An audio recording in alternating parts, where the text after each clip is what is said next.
మరి ఇవాళ అంటున్నాడు కాంగ్రెస్ను ఓడించాలి అని. నేను అడుగుతున్న కేసీఆర్, కాంగ్రెస్ను ఎందుకు ఓడించాలి మిత్రులారా?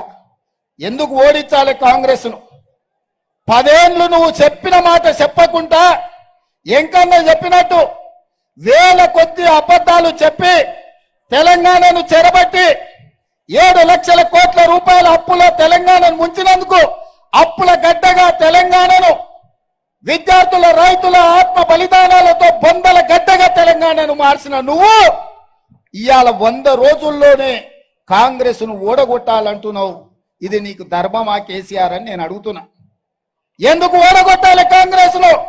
బలైన వర్గాల జనాభా లెక్కల 60 ఏళ్ల నుంచి ఎవరు పట్టించుకోకపోతే బీసీలు వాళ్ళ జనాభాను లెక్క పెట్టి మా నిధులు మాకు ఇయ్యాలంటే కేసీఆర్ అన్యాయం చేస్తే కాంగ్రెస్ అధికారంలోకి వచ్చిన వెంటనే మంత్రివర్గంలో ఆమోదం తెలిపి కోట్ల రూపాయలు కేటాయించి బీసీల జనాభా లెక్క కట్టండి, జనాభా ప్రకారం వాళ్లకు నిధులు ఇచ్చే బాధ్యత, నియామకాలు చేపట్టే బాధ్యత కాంగ్రెస్ చేపట్టినందుకు ఇవాళ కాంగ్రెస్ పార్టీని ఓడగొట్టాలనా అని నేను అడుగుతున్నా.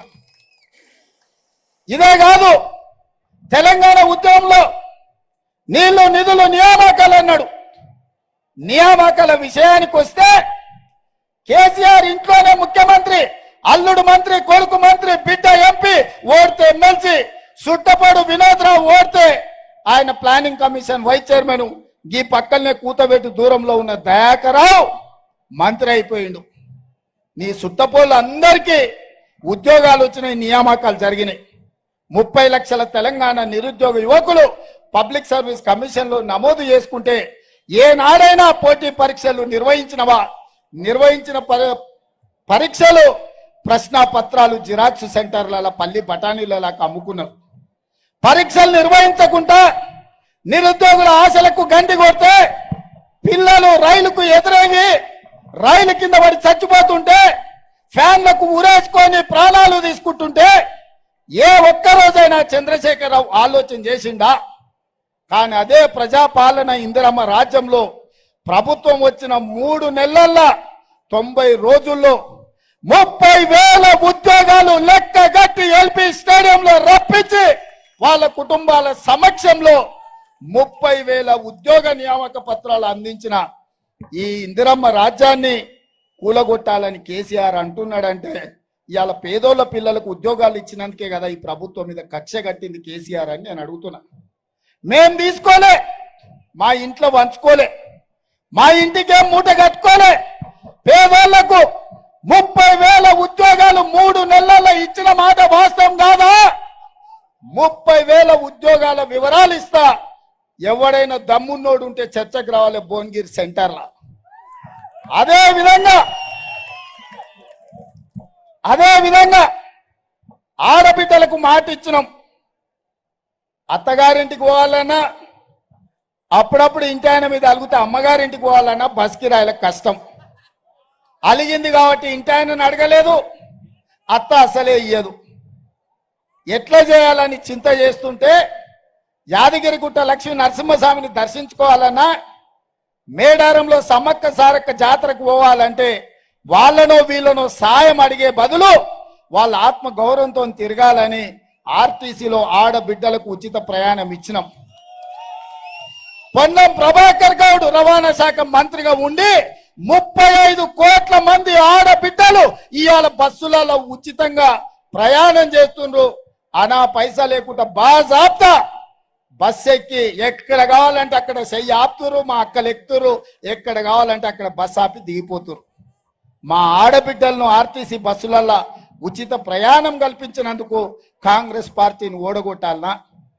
ఒకవేళ కాంగ్రెస్ ఓడిపోతే ఆడబిడ్డలకు ఉచిత బస్సు ప్రయాణం ఆగిపోతుంది కదా, మా అక్కలకు మా చెల్లెళ్ళకి ఈ విషయం తెలియదా? అదే విధంగా పేదవాళ్ళు దావకానకు పోతే బిల్లులు కట్టలేక ఉన్న పొలం అమ్మినా, ఆలి మీద ఉన్న తాళి అమ్మిన సరిపోని పరిస్థితుల్లో చంద్రశేఖరరావు రాజీవ్ ఆరోగ్యశ్రీని దివాలా తీపిస్తే మళ్ళీ పేదల ఆరోగ్యం కాపాడడానికి ప్రతి పేదవాడికి రాజీవ్ ఆరోగ్యశ్రీలో 10 లక్షల రూపాయలు ఉచితంగా వైద్యానికి అందించి ఇవాళ పేదవాడి ఆరోగ్యాన్ని కాపాడినందుకు కేసీఆర్ అమ్మే సారాయి తాగి కిడ్నీలు లివర్లు పాడైపోతుంటే వాళ్ళందరినీ కాపాడడానికి మేము ప్రయత్నం చేసినందుకు కాంగ్రెస్ పార్టీని ఓడగొట్టాలనా అని నేను అడుగుతున్నా కేసీఆర్ ను. మేము ఆడబిడ్డల కన్నీళ్లు తుడవడానికి, కట్టెలపై కష్టాలు తీరవడానికి ఆనాడు గ్యాస్ పోయి సిలిండర్ దీపం పథకం కింద సోనియమ్మ ఇచ్చింది. 400 రూపాయలకే సిలిండర్ ఇచ్చింది. 1200 కాలే. పాదయాత్రల ప్రజలు వచ్చి ఆడబిడ్డలు వచ్చి 1200 ఆయన సిలిండర్ ఎట్లా కొనాలి, కష్టమంతా దానికే పోతుందంటే ఆలోచన చేసి ఆడబిడ్డలకు పేదవాళ్లకు 500 రూపాయలకే సిలిండర్ ఇస్తామని ఇవాళ 40 లక్షల కుటుంబాలకు 500 రూపాయలకే సిలిండర్ ఇస్తున్నందుకు ఇవాళ కాంగ్రెస్ పార్టీని ఓడగొట్టాలనా అని నేను అడుగుతున్నా. అదే విధంగా డబుల్ బెడ్రూమ్ ఇళ్ల పేరు మీద కథలుగా చెప్పి అల్లుడొస్తే ఆడ ఉంటాడు, కొడుకు కోడలు ఉంటే ఆడవంటారు, గొర్రెపిల్ల మేకపిల్ల ఉంటే ఏడగట్టేస్తారు అని ఊరిచ్చిండు. ఆనా పిల్లంటల కోట శ్రీనివాసరావు ఊరించినట్టు గద్ద ముక్క ఆయన.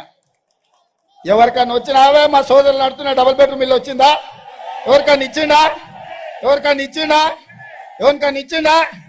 10 ఏళ్ళైన ఒక పేదోనికి డబుల్ బెడ్రూమ్ ఇయ్యలే ఆ సన్నాసి.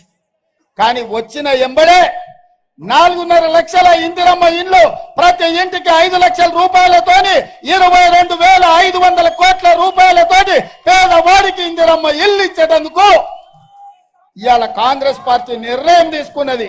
పేదోడికి ఇల్లు కట్టించినందుకు కాంగ్రెస్ ను ఓడగొట్టాలన్నా ఈ సన్నాసి అంటున్నాడని నేను అడుగుతున్నా.